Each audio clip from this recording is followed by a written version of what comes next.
नमस्कार दोस्तों, मैं रजनीश शर्मा, ग्लोबल जूरिस्ट। आज हम एक आपको विशेष लाइव लेकर उपस्थित हुए हैं। जैसा कि आपको विदित है कि पिछले लंबे समय से अंबुजा सीमेंट कंपनी दाड़लाघाट के माइनिंग क्षेत्र में ब्लास्टिंग और खनन के मामले को लेकर संदीप ठाकुर, घुमारो गांव, धार संघोई, मांगू ग्याणा इत्यादि बहुत से और गांव के लोग भी अपनी समस्याओं को लेकर, वहां पर भारी खनन को लेकर जो है लगातार इन समस्याओं को लेकर अपनी समस्याएं सरकार के समक्ष उठा रहे हैं। आपको बता दें कि घुमारो गांव में भारी ब्लास्ट दिन के समय हुआ, जो पूरे हिमाचल प्रदेश ने देखा। माइनिंग हेड ने लिखित तौर पर वहां पर यह एडमिट किया, एडमिशन उनका है, उन्होंने एडमिट किया कि वो धमाका उनकी गलती से, हवा में जो पत्थर लटक रहे थे, उन्होंने कहा कि हवा में, नायब तहसीलदार ने स्वयं कहा और एक रिपोर्ट बनाई गई उनके बयान के आधार पर। उसके बाद आपको बता दें कि अभी कुछ दिन पूर्व ही ग्याणा गांव के कुछ लोगों ने, प्रताप सिंह और इत्यादि ग्याणा गांव के लोगों ने उनके जमीन में बहुत सारे पत्थर ऊपर से, पहाड़ पर से गिरे। ये शिकायत को लेकर एक एफआईआर जो है दर्ज करवाई। वो एफआईआर दाड़लाघाट पुलिस थाना में दर्ज हुई। जबकि हम आपको बता दें कि पीछे जितने भी समय से जो एफआईआर घुमारो गांव में होनी चाहिए थी वह नहीं हुई। घुमारो गांव में पुलिस विभाग के जो लोग थे वो 3 दिनों तक वहां पर नहीं पहुंचे। पूरा मामला आपने लाइव और वीडियोज के माध्यम से संदीप ठाकुर के द्वारा लगातार लाइव के माध्यम से ये मांग की गई कि मैं इस मामले में लाइव पे ही सबसे बात करूंगा, सभी अधिकारी कृपया लाइव पे ही बात करें। लेकिन पता नहीं क्यों अधिकारी लाइव पे बात नहीं करना चाहते, अधिकारी नहीं चाहते कि जनता के सामने सच जाए। तो पूरा मामला क्या है, पिछले कल एक और धमाका, बहुत बड़ा धमाका कल लगभग 1:30 बजे हुआ है, जिस बारे में जानकारी मिलने के बाद हम संदीप से मिलने यहां पहुंचे हैं। संदीप से सीधा जानेंगे कि क्या मामला है, अभी क्या हालत है, अर्की प्रशासन क्या कर रहा है। क्योंकि आपने देखा था कि अर्की के जो एसडीएम निशांत तोमर जी, वो घुमारो गांव में आए थे 4 दिन, जब महिलाएं वहां पे हड़ताल कर रही थी।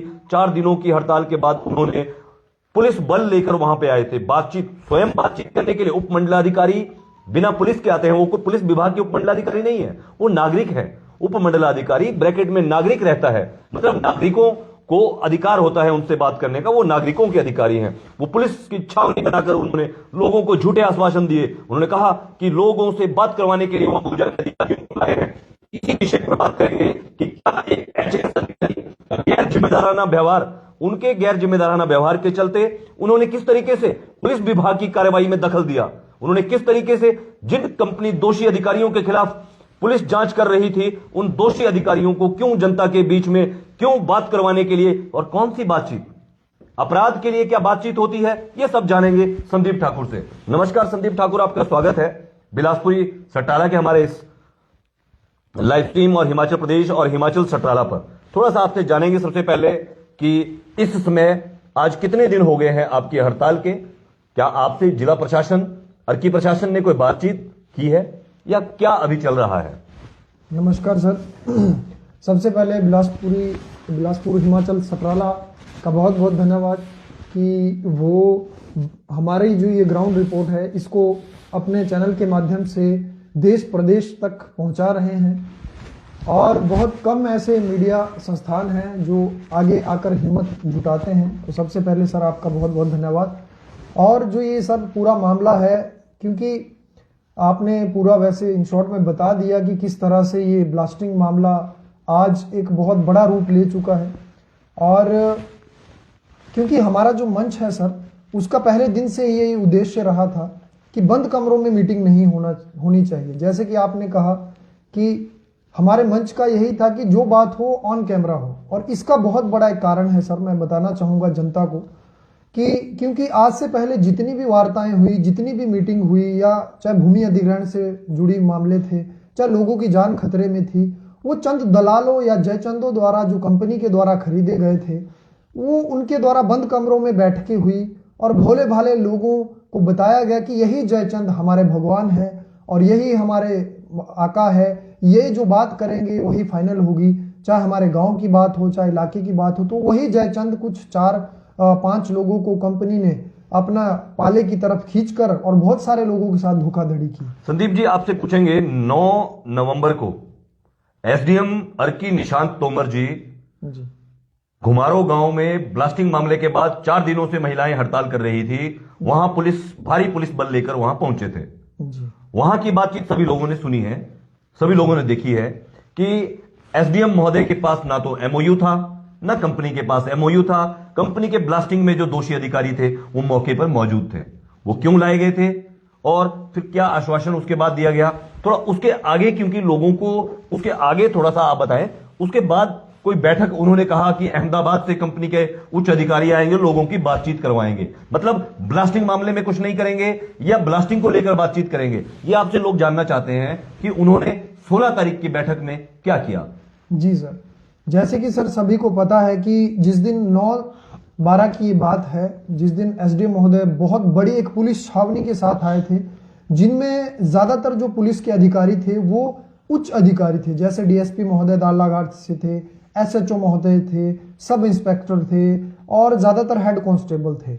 मतलब जो पुलिस छावनी थी उसमें महिला वर्ग भी था। वो जानबूझकर पुलिस वो जानबूझकर लाए गए थे। वो लोगों से डरते थे क्या? वो डरते, उनको डराया गया था वहां पर, क्योंकि वहां पर वीडियो के माध्यम से लोग देख ही रहे हैं। डीएसपी महोदय ने स्वयं ये कहा है कि देखिए, आप लोगों को कंपनी के साथ बात करनी चाहिए और एफआईआर के बारे में तो बात ही नहीं, जबकि महिलाएं वहां पर बार बार ये कह रही है कि सर हमारी एफआईआर की जाए, हम इसलिए यहां बैठी है। उस वीडियो में देखा गया कि एसडीएम अर्की निशांत तोमर जी, जो हड़ताल पर महिलाएं बैठी थी, उनसे उन्होंने जो है बातचीत करने की कोशिश नहीं की, जबकि कुछ लोग, कुछ चुनिंदा लोग उनके आसपास मंडरा रहे थे, उनके पास खड़े हुए थे। क्या वो पहले से प्रायोजित थे? क्या कहना है आपका? देखिए सर, ये तो बिल्कुल क्लियर क्रिस्टल मामला है, इसमें कोई दो राय है नहीं। देखो, जनता सब जानती है, ऑन कैमरा सबने देखा है। सबसे पहले तो एसडीएम महोदय अर्की से है, अब हमें नहीं पता उनके ऊपर किस तरह का दबाव है। महिलाओं ने आते ही उनसे कहा है कि हम लोग नीचे बैठे हैं और हमने भी उनसे आग्रह किया कि सर आप नीचे बैठे। सबसे पहले तो नीचे बैठे कि जब लोग, जनता नीचे बैठी है ठंड में, और महिलाओं ने कहा हम हार्ट पेशेंट है, हम इस तरह से ठंड में यहाँ पर हमारे साथ कुछ भी हानि हो सकती है। और आप, पहली बात कि आप 3 दिन बाद आए हो, 3 रातों से हमारी कोई सुध नहीं ली, तो जब आप आए ही हैं बात करने तो नीचे बैठकर बात कीजिए। और स्थानीय लोगों ने जितना उनके पास वहां पर सुविधाएं थी उसके अकॉर्डिंग उन्होंने गद्दे आदि वहां पर बिठा रखे थे, ताकि एसडीएम महोदय को दिक्कतों का सामना न करना पड़े और बैठकर बात करें। लेकिन सभी जनता ने देखा, पहले तो उन्होंने वो बात नहीं मानी, वो खड़े हुए और एसडीएम महोदय ने स्वयं ये कहा कि मेरे साथ पहले आगे आकर बात कीजिए। मतलब पहले तो वो बैठे नहीं। देखिए, जनता का यहाँ पे सबसे बड़ा अपमान ये हुआ कि जो ठंड में बैठे थे और वो ऑफिस के कमरे से अपने एसी की गाड़ियों से वहां पर आए और वो लोगों के साथ बैठे नहीं। दूसरी बात ये कि जब वहां पर महिलाओं ने बार बार कहा कि हमारा मसला सर एफआईआर है, तो एसडीएम सर द्वारा ये बार बार वहां पर कहा गया कि हम आपकी मीटिंग करेंगे, बातचीत करवाएंगे। हाँ, हम आपकी बातचीत करवाएंगे। 16 तारीख की तारीख उन्होंने बताई। उन्होंने एफआईआर को लेकर कोई भी बात नहीं की। दोस्तों, कितना हैरानीजनक मामला है कि एक एचएएस अधिकारी, जो कि इनकी क्या जिम्मेदारी बनती है, जिनके लिए, जनता के लिए उनको रखा गया है कि जनता की क्या आवश्यकताएं हैं और जनता की क्या समस्याएं हैं। जनता की समस्या थी भारी ब्लास्टिंग। 16 तारीख को जो ब्लास्टिंग को लेकर उन्होंने मीटिंग रखी, उसका एक लेटर हमने जो पढ़ा, वो लेटर भूमि अधिग्रहण से संबंधित एक लेटर उन्होंने बनाया। तो क्या ब्लास्टिंग मामले को खा लिया गया, छुपा लिया गया? जी सर, जी क्या लगता है आपको? जी सर, ये मैं वहीं से शुरू करना चाहूंगा। जब डीएसपी महोदय मौके पर आए और एसडीएम महोदय साथ में आए और डीएसपी महोदय ने स्वयं ये कहा कि आप मीटिंग करिए, बात करिए, बात वहीं से शुरू हो गई। और फिर दोबारा जब एसडीएम सामने आए, एसडीएम सर ने भी यही कहा कि हम कमरों में मीटिंग करेंगे। हालांकि उन्होंने ये भी कहा था कि वो सड़क पर बैठकर कोई कागज नहीं बना सकते। वो उन्होंने सड़क पर लोगों के नाम क्या उन्होंने लिखे, जितने लोग वहां बैठे थे, कोई विभागों के नाम उन्होंने लिखे? नहीं सर, जो लेटर भी था और कोई चिट्ठियां भी बाद में लोगों को नहीं डाली। किसी लोगों को कोई पर्सनल चिट्ठी नहीं आई है। वो तो सर मैं आपको बताना चाहूंगा कि वहां पर महिलाओं ने भी बार बार कहा कि हमारे बयान भी लीजिए, पुलिस से भी कहा, एसडीएम महोदय जी से भी नहीं लिए गए, लेकिन उन महिलाओं के बयान तक नहीं लिए। बहुत ही गैर जिम्मेदाराना व्यवहार सरकारी अधिकारियों का, जो कंपनी के दबाव में लगातार कानून क्या है, कानून क्या होना चाहिए और नियम क्या बने हैं, नियमों के मुताबिक अधिकारियों को अपना पक्ष, जनता का पक्ष कैसे रिकॉर्ड करना चाहिए, इस मामले में पूरी तरह से लापरवाही बरती गई। हम एक और चीज जानना चाहेंगे आपसे कि कंपनी के जो जितने भी माइनिंग हेड जो जिम्मेदार थे, जो दोषी थे, जिनके खिलाफ लोगों की शिकायतें थी, उसमें उन्होंने एक कागज पर छोटी सी पर्ची बनाकर आपको जो है वहां पर लोगों को एक पर्ची दी गई। जी सर। क्या उस पर्ची पर एसडीएम साहब के हस्ताक्षर उन्होंने करना उचित समझे? जी सर, अभी मैं ये भी बताना चाहूंगा कि जनता को कि हमने बार बार ये कहा कि हमें सरकारी उच्च अधिकारी यानी कि एसडीएम महोदय जी के हस्ताक्षर भी इसमें चाहिए, क्योंकि देखिए जब प्रशासनिक अधिकारी मौके पर आए हैं तो उनका दायित्व बनता है वो जिम्मेवारी लेना लोगों की सुरक्षा की, क्योंकि हमारी सुरक्षा के लिए वो अधिकारी बैठे हैं। लेकिन हमारे और जनता के और महिलाओं के बार बार उस धरना स्थल पर ये आग्रह करने पर भी कि एसडीएम महोदय के भी हस्ताक्षर दिए जाए, लेकिन पहली बात उन्होंने नहीं दी, और जब माइनिंग हेड ने दे दिए फिर वहां पर फिर भी हम लोग नहीं मान रहे थे कि हम नहीं यहां से उठेंगे, महिलाएं नहीं मान रही थी। लेकिन वहां पर कुछ जयचंद ने उनको डराया कि आप, ये जयचंद जो है और दलाल जैसे कि आप कह रहे हैं, ये स्थानीय लोग हैं? स्थानीय लोग हैं और कंपनी के साथ पहले से मीटिंग करके वो वहां पर आते हैं। दो व्यक्ति मुझे भी, क्योंकि इस वीडियो को जो भी लोग देख रहे हैं सबसे निवेदन है इसको अधिक से अधिक शेयर जरूर करें, ताकि इन लोगों की जो आवाज है जो लगातार दबाई जा रही है कंपनी के दबाव में और प्रशासनिक व्यवस्था जो कंपनी के साथ मिली भगत करके इनकी आवाज दबा रही है, उसमें मैं एक चीज बताना चाहता हूं। आपने जैसे कि हमारी वीडियोज में देखा, हमने एसडीएम साहब से अपने चैनल के माध्यम से हमने कुछ सवाल पुलिस के अधिकारियों से भी किए थे।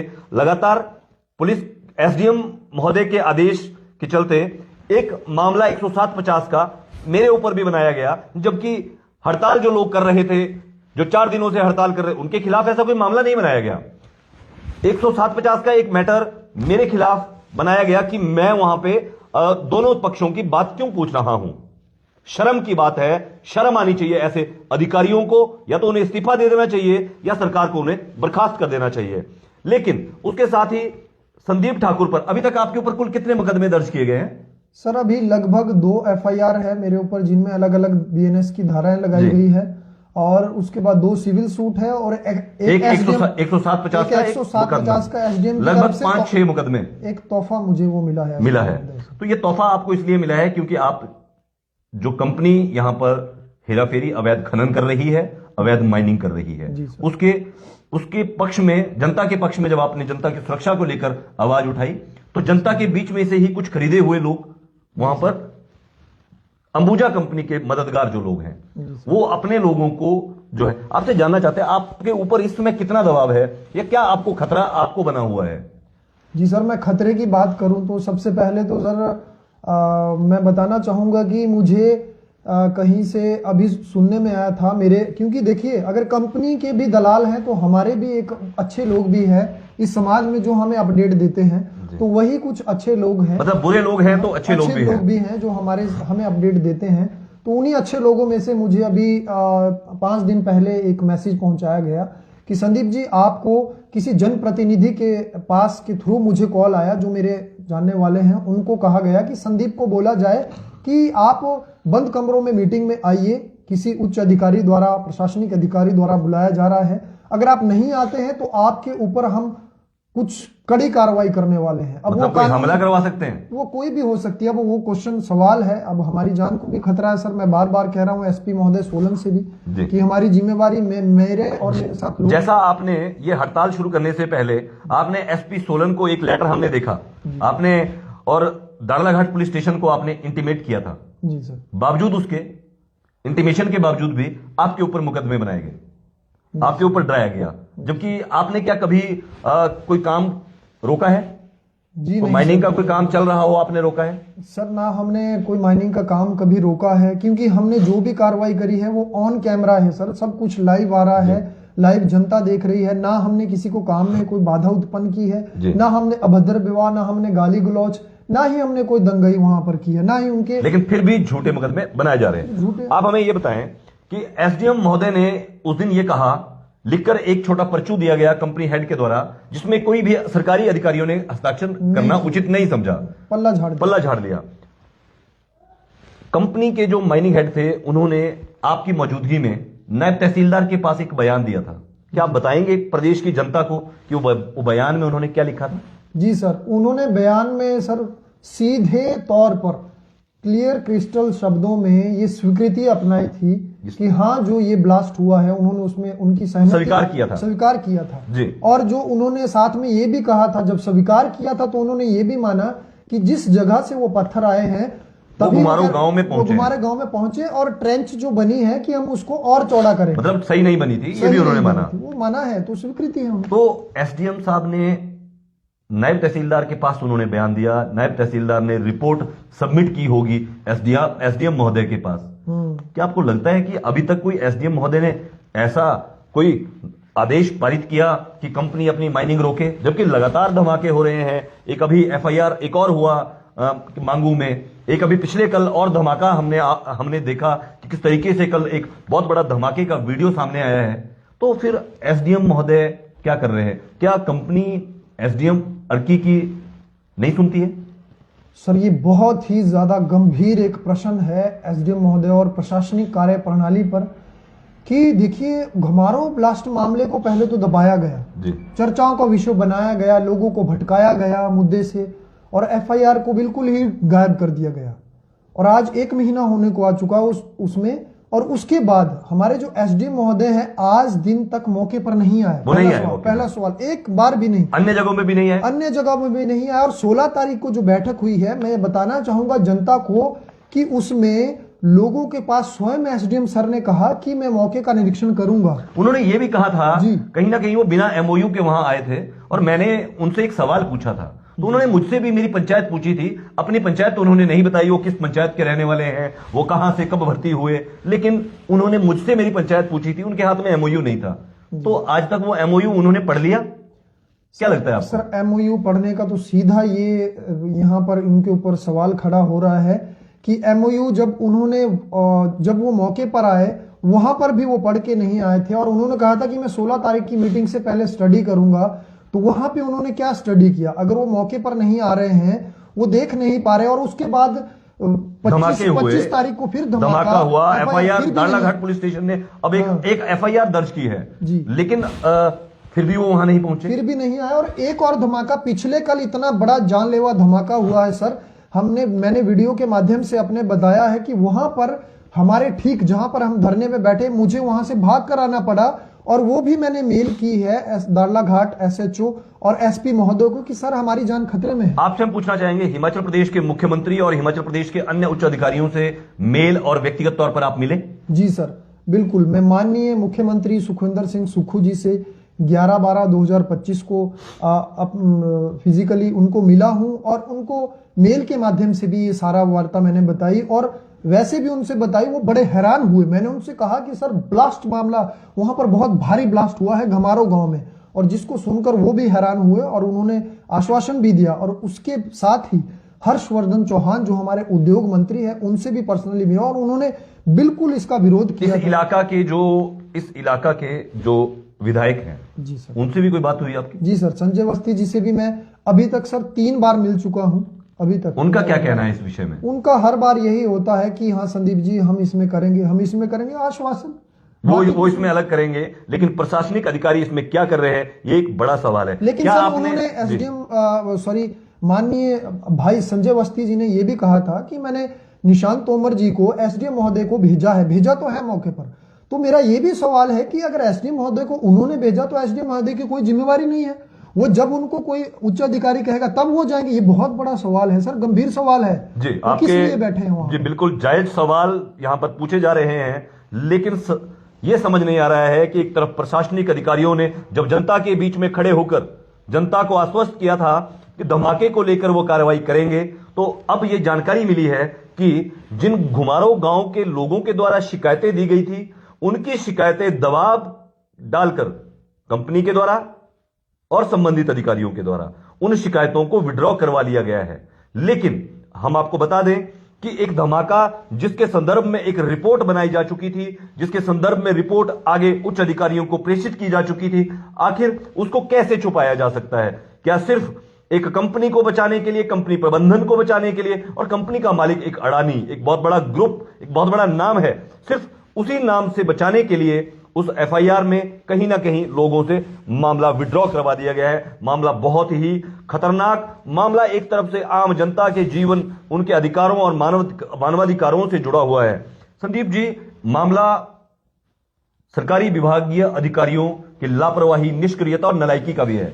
जी सर। क्या इस मामले में अभी तक आपने हिमाचल प्रदेश उच्च न्यायालय ये जितने भी न्यायिक अधिकारी हैं उनके समक्ष मेल के माध्यम से या अन्य माध्यमों से आप इस मामले को, क्योंकि बहुत गंभीर मामला जो लग रहा है, जिस तरीके से इस मामले में अभी तक तो राज्य स्तर का जितना मीडिया था वो भी लोगों की आवाज उठाने के लिए शायद कहीं ना कहीं इसलिए नहीं पहुंचा क्योंकि विज्ञापनों का दौर रहता है। अडानी कंपनी के तरह तरह के विज्ञापन और प्रोडक्ट हैं, जिसके चलते शायद राज्य स्तर का मीडिया भी कहीं ना कहीं दबाया जा रहा है।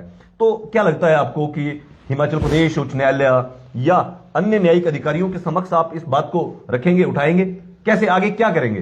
पहले तो सर मैं सीधे और कड़े शब्दों में ये कहना चाहूंगा कि ये जो पूरा मामला दबाया गया है और इस मामले में पूरा देश प्रदेश ये देख रहा है, जो जैसे आपकी तरह ईमानदार कोई अपने चैनल के माध्यम से पहुंचा रहे हैं मीडिया, या हम यहाँ पर मेहनत कर रहे हैं, कुछ लोग तो कर रहे हैं लेकिन कुछ नहीं आ रहे हैं। जैसे कि आपने कहा उनके निजी कारण हो सकते हैं, निजी व्यवस्थाएं हो सकती है, कोई दबाव हो सकता है, क्योंकि जब सर इतने बड़े पुलिस प्रशासन और प्रशासनिक व्यवस्था पर इतना बड़ा दबाव और लोगों को घमारो गांव के 5 जो शिकायतकर्ता थे उनके ऊपर दबाव, वो 5 तो वो थे जिन्होंने लिखित में शिकायत दी थी। लेकिन 40 महिलाएं, बुजुर्ग महिलाएं तो हड़ताल पर बैठी थी। अगर एसडीएम महोदय उस दिन अपने साथ बयान लिखने वाला कोई लाते तो शायद मौके पर उनके बयान लिख सकते थे। लेकिन सर उन महिलाओं, मैं बताना चाहूंगा 11 से 12 महिलाओं ने सीएम हेल्पलाइन पर भी वहां पर कंप्लेंट की है। तो वो शिकायतें भी वो भी शायद वापस कर ली गई होगी। लेकिन पूरा इंतजाम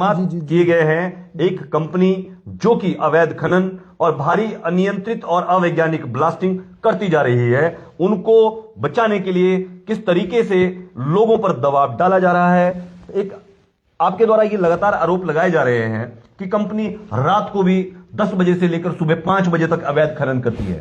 ये आपके पहले भी लगाए जा रहे थे, अभी भी लगाए जा रहे हैं। ये थोड़ा सा बताएं आप लोगों को कि एसडीएम महोदय ने उस दिन ये आश्वस्त किया था कि अब यहां पर ब्लास्टिंग नहीं होगी, जबकि ब्लास्टिंग की एफआईआर उसके बाद एक और अन्य इलाके में हुई, पिछले कल ब्लास्टिंग हुई, लोग रात को ब्लास्टिंग के बारे, ये थोड़ा सा बताएं कि क्या चल रहा है। पहली बात तो सर ये है कि जब 9 तारीख को एसडीएम सर मौके पर आए थे, एसडीएम सर ने पहले हस्ताक्षर नहीं किए, जिम्मेवारी नहीं ली कि अब संघोई धार में या घमारो गांव के ऊपर खनन नहीं चलेगा या ब्लास्टिंग नहीं होगी। माइनिंग हेड ने ली, पहले की जो दोषी है, जो दोषी के कटघरे में खड़ा है, उससे जिम्मेवारी ली गई। पहला सवाल यह एसडीएम महोदय पर कि उन्होंने उसके हवाले क्यों वो चीज किया। वहां पर और भी अधिकारी थे कंपनी के, संदीप सीरा थे, प्रिकॉशंस के लिए उन्होंने क्या लिया, प्रिकॉशंस के लिए क्या लिया और क्यों नहीं लिया। और जब वो महेंद्र मेरेतिया जो दोषी था उसने जिम्मेवारी ली, उसके अगले ही दिन सुबह 8 बजे मैं फिर से संगोई धार पर पहुंचता हूं, फिर से खनन जोरों शोरों से सर खनन चल रहा है। मतलब ये सवाल बिल्कुल कहीं ना कहीं जायज है कि एक दोषी आदमी जो लिखकर दे चुका है कि उसका दोष है, उसने स्वीकार किया, उसके खिलाफ कोई कार्रवाई नहीं एसडीएम साहब करते, उसी से फिर लिखकर इनको एक कागज और आम जनता का बेवकूफ बनाना, आम जनता को एक लिखित में एक ऐसा कागज देना कि इस कागज के आधार पर अब वो महेंद्र मेरतिया जो भी कोई है, अब वो अवैध माइनिंग नहीं करेगा। ये कहीं ना कहीं आज दिन तक ऐसा मामला कभी भी हमारे भी सामने नहीं आया है। हमने भी कई उच्च अधिकारी या तरह तरह के अधिकारी जो कि जिम्मेदार अधिकारी देखे, लेकिन यह मामला एक अपने आप में अनूठा मामला है कि जनता की आवाज को दबाने के लिए, कंपनी को बचाने के लिए किस प्रकार से सरेआम ऑन कैमरा, किस प्रकार से सरेआम सड़क में बैठे हुए लोगों, महिलाओं, बुजुर्गों, बच्चों जो 4 दिन से ठंडी रातों में वहां पर ये मांग करती रही कि एफआईआर दर्ज की जाए, लेकिन बातचीत का रास्ता निकाला गया। एफआईआर के मामले में क्या बातचीत का रास्ता हो सकता है? ये एक बड़ा गंभीर सवाल आप सब लोग कमेंट्स में जरूर बताएं। संदीप जी, 39 दिन आपकी हड़ताल को हो गए, आगे क्या रणनीति है? क्योंकि आपने देख लिया है कि किस तरीके से व्यवस्था काम कर रही है। क्या आगे भी आप अपनी हड़ताल इसी तरीके से जारी रखेंगे? क्या आपकी हड़ताल पर कोई दबाव आपके ऊपर है? क्या आपकी जान को कोई खतरा या आपके परिवार की जान को कोई खतरा है, जिस प्रकार से पूरा मामला देखा जा रहा है? थोड़ा बताएं। जी सर, बिल्कुल सर, दबाव तो बिल्कुल क्लियर है। आप देख सकते हैं कि जब इतनी बड़ी कंपनी है और इतने बड़े बड़े लोगों की शिकायतें वापस ले ली गई और इतनी भीड़ को एक भटका दिया गया और जयचंदो की एक टीम खड़ी कर उस धरने को भी हाईजैक किया गया और इस धरने को भी हाईजैक करने की कोशिश की जा रही है। लेकिन मैं साफ शब्दों में कहना चाहूंगा कि दबाव है, हमारी जान को भी खतरा है, मेरे परिवार को भी, और हमारे मंच की जो टीम है उनके ऊपर भी खतरा है, क्योंकि हम बहुत बड़ी चीजें अभी आने वाले समय में रिवील करने वाले हैं। कंपनी का जो गोरख धंधा है, जो काला बाजार है, इसका विद इन 1 और 2 डेज के बीच में, 1 से 2 दिनों के बीच में हम धमाका करने वाले हैं बहुत बड़े लेवल पे, जिसको पूरा देश प्रदेश देखेगा। और साथ में मैं ये भी कहने वाला हूं कि दबाव तो है, लेकिन हम डरने वाले नहीं हैं। ये हमारा अनशन, अभी ये अनशन भी हमारा शुरू होने वाला है, जो अनिश्चित काल तक हम इसको करने वाले हैं। लेकिन अब हमें डर है सर, ऊपर तो हम अब जाने से रहे, अब घर से ही अनशन शुरू होगा। और दूसरी बात, जितने भी अधिकारी इसमें मिले हैं, जिन जिन लोगों ने कंपनी को बचाने का भरपूर प्रयास किया, चाहे किसी भी विभाग से हो, किसी भी लेवल के अधिकारी हो, उन सब के खिलाफ हम उच्च न्यायालय में जाएंगे और न्यायिक जांच की मांग वहां पर करेंगे कि क्यों कंपनी को बचाया गया, क्यों वो कमरों में बैठकर अपने डिसीजन दे रहे हैं। क्या आपको लगता है कि जिन अधिकारियों ने अभी तक कंपनी को बचाया है या कंपनी के दबाव में आम जनता की आवाज को कुचला है, क्या वो अधिकारी आगे किसी तरह की इंक्वायरी, निष्पक्ष इंक्वायरी, या आप कह सकते हो कि बायस्ड, मतलब बायस नहीं होंगे, क्या वो लोग इंक्वायरी कर सकते हैं? आपकी क्या मांग रहेगी कि वो अधिकारी इस आगे इंक्वायरियों को करें, या उनको जो है कोई और अतिरिक्त वो निकाला जाए? देखिए सर, पहले तो मैंने आपको बता दिया कि उच्च न्यायालय का रास्ता अब हमारे पास है, वो भी हम करेंगे। अनशन तो हम करेंगे ही करेंगे आने वाले समय में।